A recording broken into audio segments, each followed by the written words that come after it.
Hi, good afternoon, everyone. Thanks so much for having me here today. I apologize for not being actually in the physical room. I had every plans to do so, but things change and we have to be flexible. So I really appreciate the flexibility of the organizing committee to accommodate the change as well.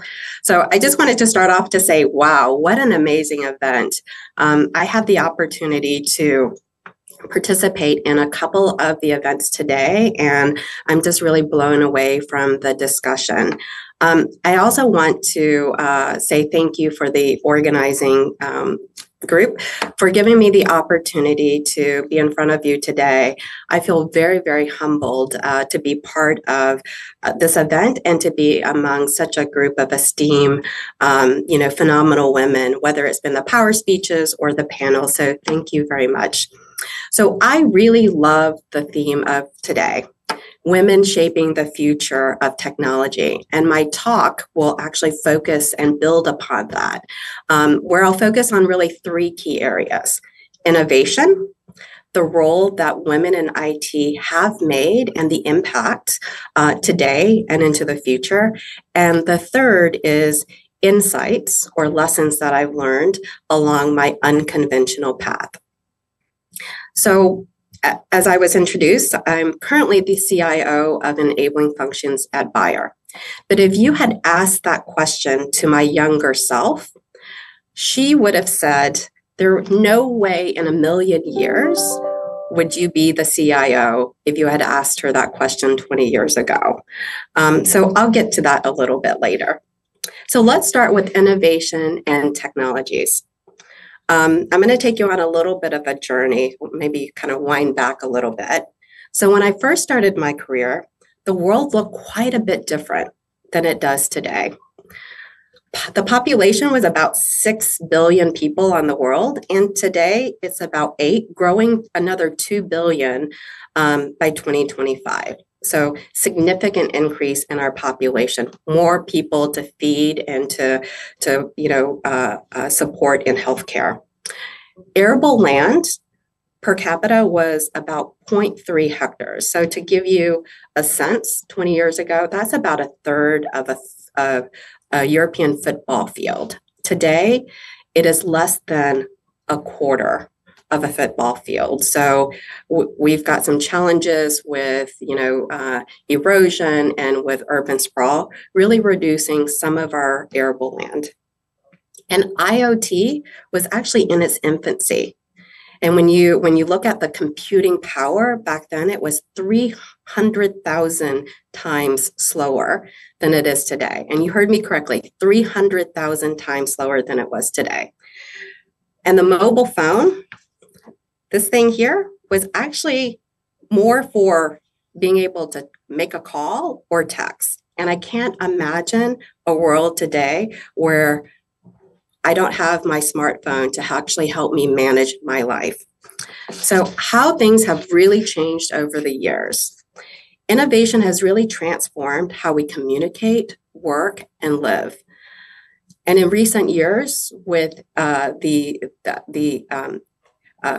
speed of advancement in AI, is actually really revolutionized a number of industries, including healthcare and agriculture, which is near and dear to my heart. So at Bayer, I feel very fortunate to be able to make an impact every single day, along with my colleagues who are in the Digital Hub in Poland, as well as my colleagues around the globe, to really further Bayer's mission of health for all and hunger for none. There are huge challenges to be able to meet that ambition, though. So our changes in the climate, scarce resources, a growing population, but it's only possible to be able to do this, to face these challenges through innovation and advancement in technologies. In my career, I've had the opportunity to see step-changing innovation that has really revolutionized the industry. Biotechnology did that for the ag industry about 20 years ago. And today, digital innovation has the opportunity to do that once again, not only in agriculture, but in healthcare. It's made made possible, bringing to scale the intersection of biology, chemistry, and data science. In agriculture, digital technologies has enabled us to introduce new farming systems that are combining our understanding of biology, environment, and data to optimize inputs and outputs to produce more with less to feed a growing population. And in healthcare, it's enabling us not only to deliver new medicine faster, but also to deliver new cures with cell and gene therapy as an example, making what we once thought was impossible possible. As I reflect on the evolution of digital technologies and their impact on the world, it's actually important to recognize that the heartbeat of innovation is the people. So in this context, women have played a very, very crucial role in driving digital innovation and AI. Women like Ada Lovelace and Grace Hopper were pioneers in laying the groundwork for modern computing. And leaders like Fei-Fei Li really helped lay the next generation of innovation in AI.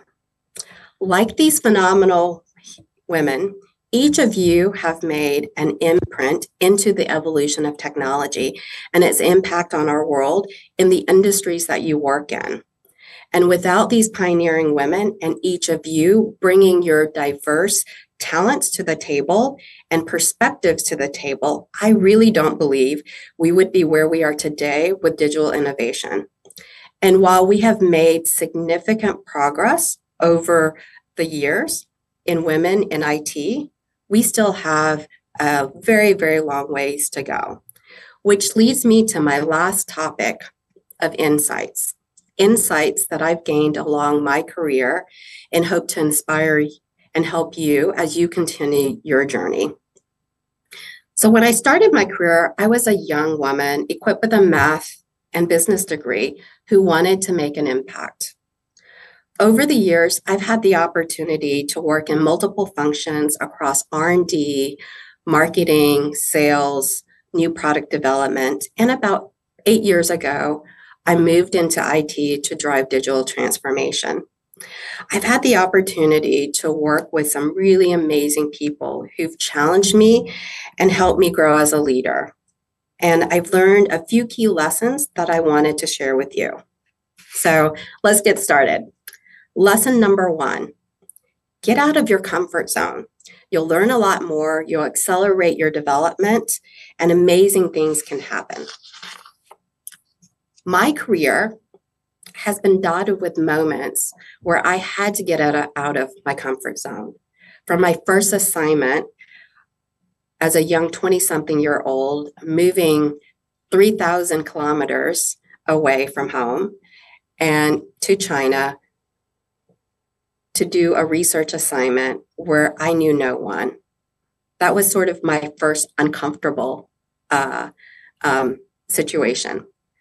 The other moves that I've made, like moving from marketing to going into R&D and leading plant breeding strategy and operations, was another uncomfortable comfort zone that I needed to, that I moved into.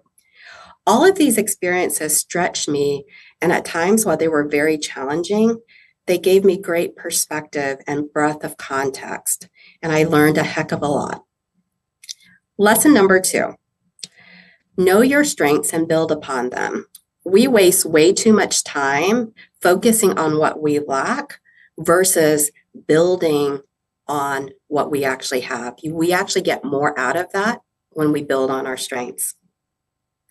In each of these moves that I made in my career, I always leverage what my core strengths were.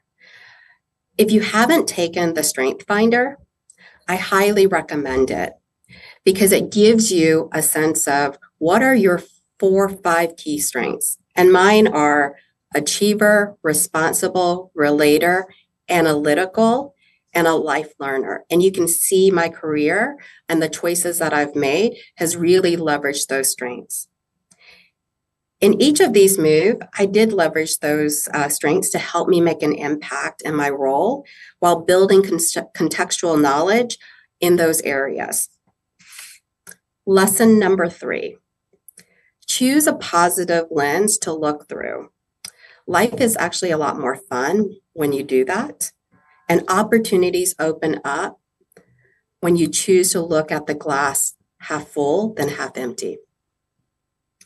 I want to share a little story with you and how I learned this lesson. The typical profile in the ag industry, which is where I started my career at the time, was experienced, older, white male who grew up on a farm. And as you can see, I don't look a thing like that. I don't fit that mold. I was a young Asian woman with zero ag experience.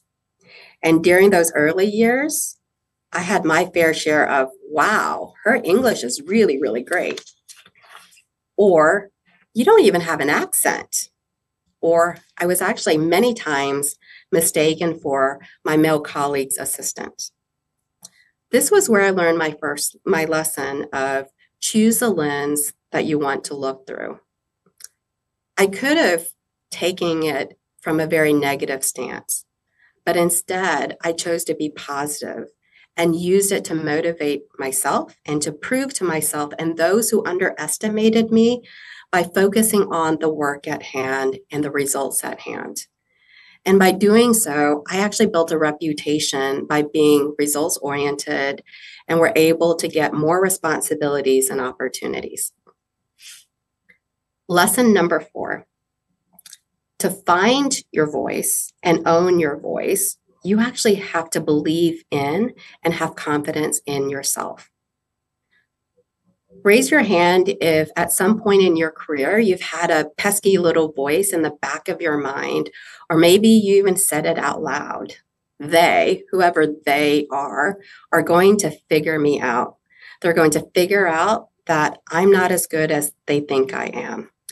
I've heard those voices many, many times. But I also had another voice that chanted, you are smart, you add value, you belong at the table. And every meeting I went into, I would tell myself this. There were so many days where the pesky voice was louder than the positive. Back in those days, I talked to myself quite a bit. I remember hearing those voices for years. And then one day I woke up and realized that I hadn't heard it for a long time. I discovered at that moment that I had grown into my own skin. I was grounded in who I was and my capabilities were. I knew no matter what, I would land on my 2 feet. It was extremely empowering to know that. That was the point in my career where I began to find my voice personally and professionally. Confidence builds over time from having successes in the work that you're doing. Confidence also builds through having great supporters who provided opportunities for growth and development. How can you expect people to have confidence and follow you as a leader if you actually don't have confidence in yourself? Once you find your voice, it's actually really important to use it. So don't wait to be asked to be at the table. Pull up a chair. My last lesson number 5, is let your authentic self show up and show through. We spend way too much time at work to not bring our complete self to work. 10 years ago, you would see professional Fong, and only in rare occasions did you see the other side of me. I felt like I was actually leading a double life. It was actually quite exhausting, and it was actually holding me back as a leader. I knew I needed to change. So I started sharing who I am, my values, that I'm a mom with 2 kids and a wife, an employee, trying to juggle work, soccer practice, soccer games, making dinner, actually letting people in and letting them see who I was strengthened people's understanding of who I was. It makes you actually human and allows people to relate to you. Letting people see your vulnerabilities doesn't take away from your strength as a leader. It actually strengthens your leadership with them.